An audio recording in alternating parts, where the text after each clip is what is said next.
What up, y'all? Goofy Rexy here. Hope everybody is doing well today. So wanted to talk about this particular subject here in Marvel Strike Force. So it's obvious. It is obvious that Marvel Strike Force right now is currently in a little bit of a slump.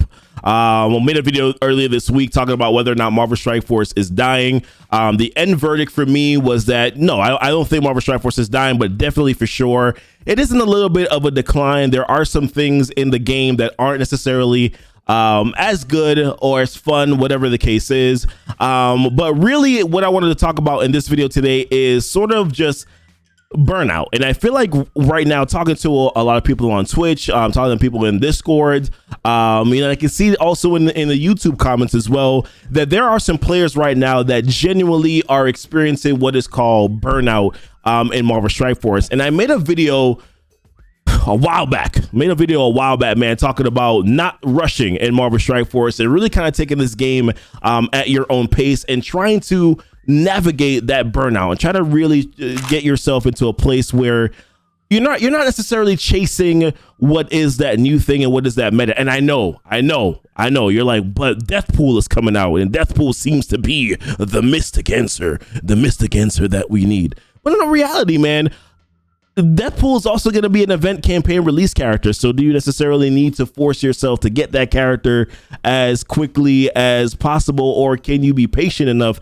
to get a 3, or if you're an earlier player, or to get a 4 or potentially even 5-star character if you're willing to spend those cores and willing to save those cores for the events that can roll around? And I think that's ultimately what is kind of happening right now in Marvel Strike Force. Yes, there is a thirst for new content. Yes, there is a desire to have these bugs and everything fixed in the game.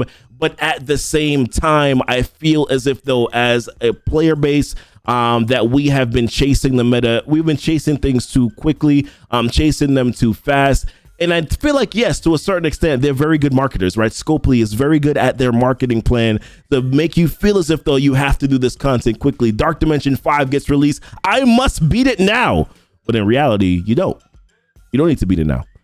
You don't need to. You can coordinate and plan. Alliances don't have to break up in order for you to be able to do that content. You can take it progressively slow. If you're at a place right now where you are in the game and you're currently pushing to get to the Doom campaign, and yeah, maybe you're a little bit later player in the alliance. Maybe some of the alliance is a little bit imbalanced, but hey, do you have to rush to do that content now? Is it a necessity for you to be able to do that?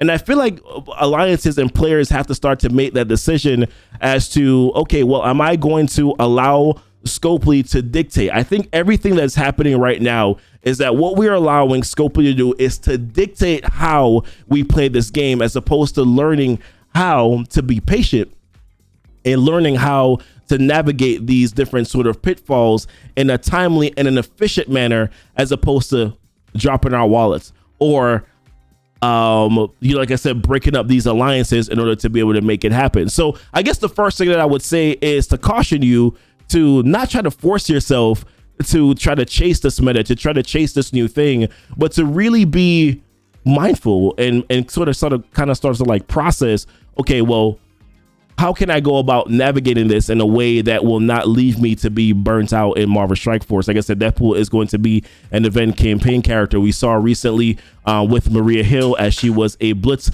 release character. We saw Captain Sam as being a Strike Pass release character. Yeah, these characters are great. These characters are good. But at the end of the day, I do think that if you're going to constantly be chasing this meta, chasing this goal of trying to get everything new, trying to get everything fresh, this FOMO that we fall into with Scopely, then you're kind of playing right into their plan, aren't you? You're kind of, if we're what we're doing right now, and I don't know if you realize this, but we're teaching Scopely how to treat us.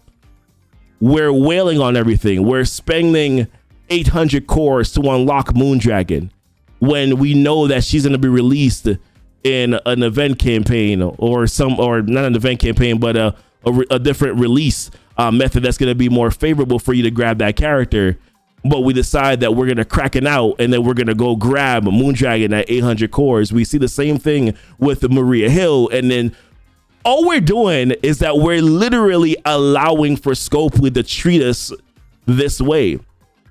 We're playing right into their hands. But what if we decided, okay, we're not going to play the game the way that you desire for us to play it, but what we're going to do is that we're going to start to be efficient about how we go about getting these characters. Then maybe, of course, we won't feel that bad about Captain Sand. Now, granted, I'm not saying that Captain Sand be released in the Strike Pass is a great thing, but I'm saying it's about changing your mentality and about how you approach Marvel Strike Force. That's all I'm saying.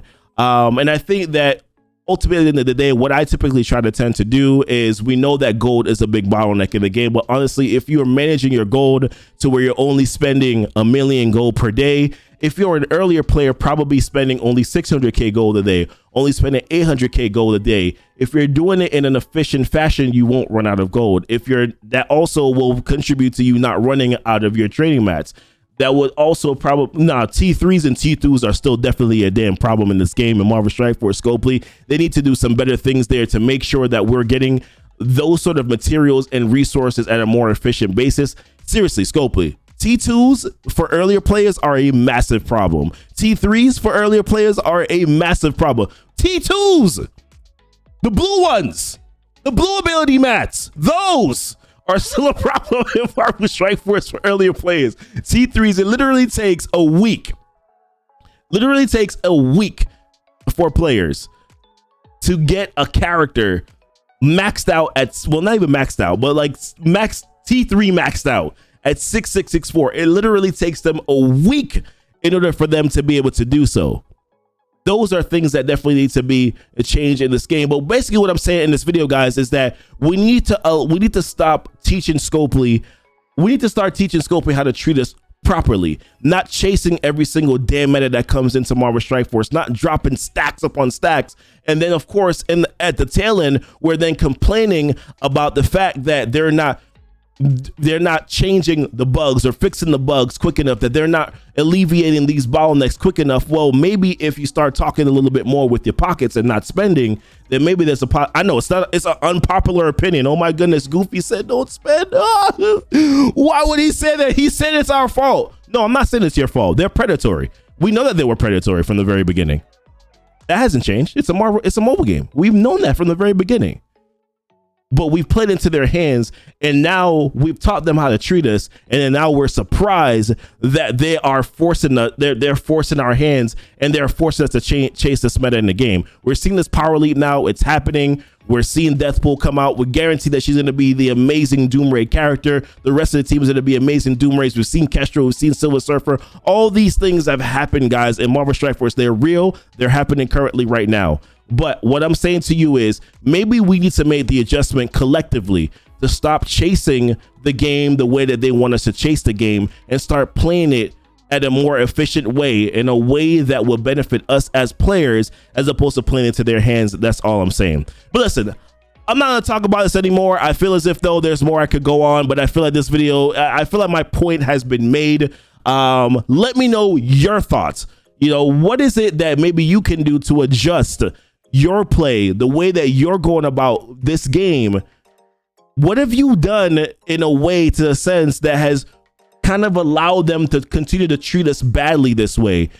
How can you now change that to make sure that they're making the changes that need to be made? We've seen Ramen X. I'm going to call him out. He's my brother. I'm going to call him out. I'm going to say that he's already made some adjustments here with his roster. He's not spending anymore. So I've heard he's not spending anymore on Marvel Strike Force. That's one person that's making the change, that's making a difference. I think more of us need to be a little bit more thoughtful about how we're approaching this game, to make sure that Scopely can make the changes that are necessary in order for this game to be fun again, in order for this game to be excited again, in order for us to be able to play with our friends again, and enjoy this game the way that it should be. Marvel IP, damn it all. No, seriously, this game needs to be good. It's a fun game. It's a beautiful game, but I want to see it be exciting again.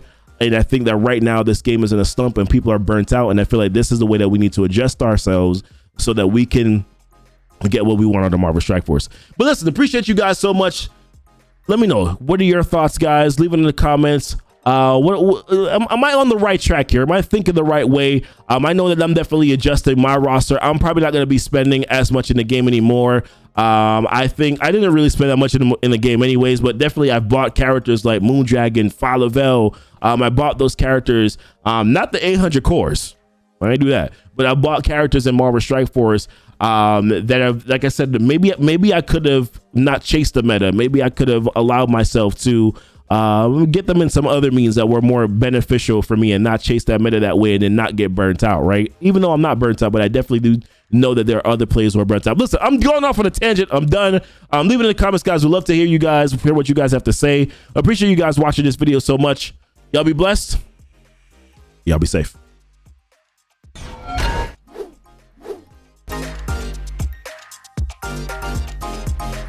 Now time to get some Crown Royale.